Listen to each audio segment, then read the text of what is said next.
एक बार की बात है, किसी जंगल में एक चूहा रहता था।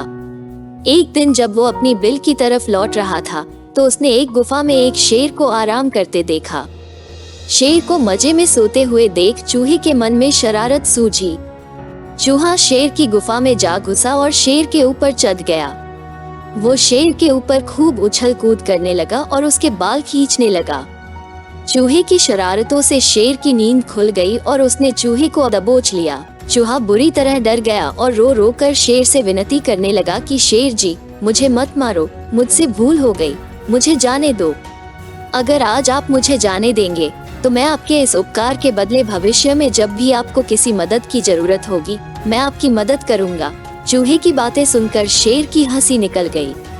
शेर ने कहा कि तुम तो खुद इतने छोटे हो, मेरी मदद क्या करोगे।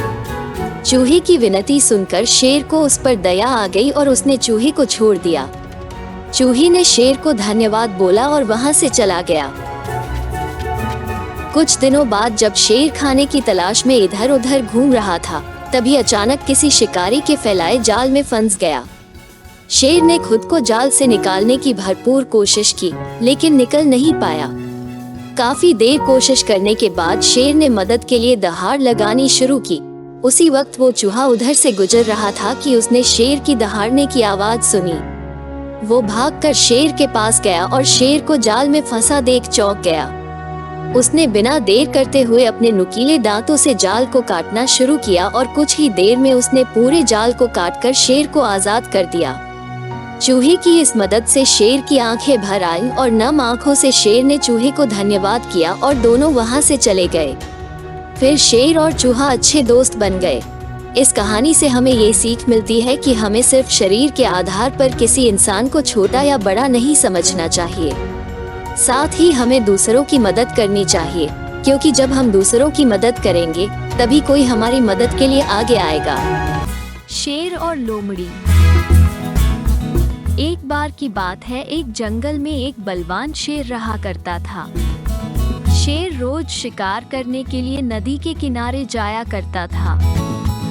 एक दिन जब शेर नदी के किनारे जा रहा था तो उसे रास्ते में लोमड़ी दिखाई दी। शेर जैसे ही लोमड़ी के पास पहुंचा, लोमड़ी बोली, आप बहुत महान हैं, आप जंगल के राजा हैं, मुझे अपनी सेवक बना लीजिए। मैं पूरी लगन और निष्ठा से आपकी सेवा करूंगी। इसके बदले में आपके शिकार में से जो कुछ भी बचेगा मैं वो खा लिया करूंगी। शेर ने लोमड़ी की बात मान ली और उसे अपना सेवक बना लिया। अब शेर जब भी शिकार करने जाता तब लोमड़ी भी उसके साथ जाती थी।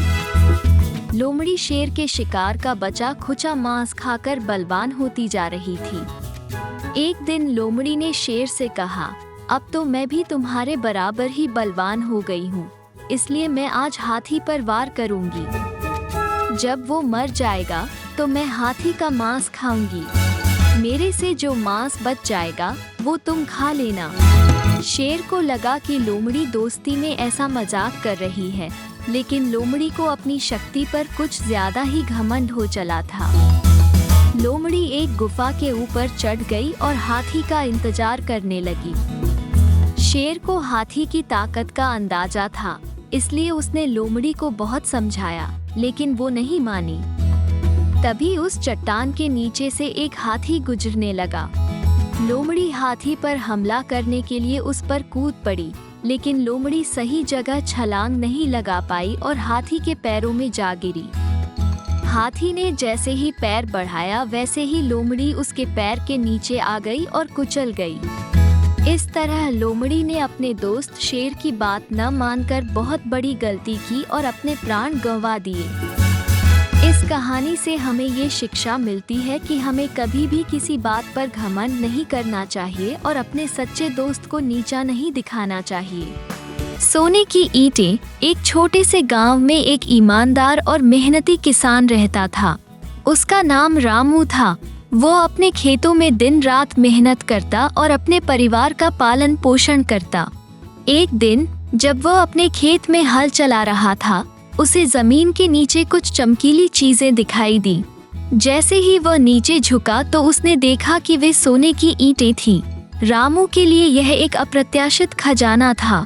उसे लगा कि यह उसके सभी दुखों का अंत हो सकता है, लेकिन उसने उन ईंटों को बेचकर धनवान बनने की बजाय एक अलग ही फैसला किया। उसने सोचा कि यह खजाना उसके अकेले का नहीं है, बल्कि पूरे गांव का है। रामू ने गांव के सभी लोगों को इकट्ठा किया और उन्हें बताया कि उसे खेत में सोने की ईंटें मिली हैं। उसने फैसला किया कि वह इन ईंटों को सभी गांव वालों के साथ साझा करेगा। इस निर्णय से गांव वाले बहुत खुश हुए और रामू की उदारता की प्रशंसा की। सोने की ईंटें पाकर गांव वालों ने अपने जीवन में सुधार किया। वे अपने घरों को सुधारने लगे, अपने बच्चों को अच्छी शिक्षा देने लगे और गांव में विकास के नए प्रोजेक्ट शुरू किए। गांव का हर व्यक्ति रामू के इस निर्णय से प्रेरित हुआ और उसके सम्मान में अपने अपने तरीके से योगदान देने लगा। उसकी इस उदारता ने पूरे गांव को एक परिवार की तरह जोड़ दिया। रामू की कहानी हमें बताती है कि सच्ची समृद्धि तब होती है जब हम अपने संसाधनों को दूसरों के साथ बांटते हैं और साथ मिलकर आगे बढ़ते हैं।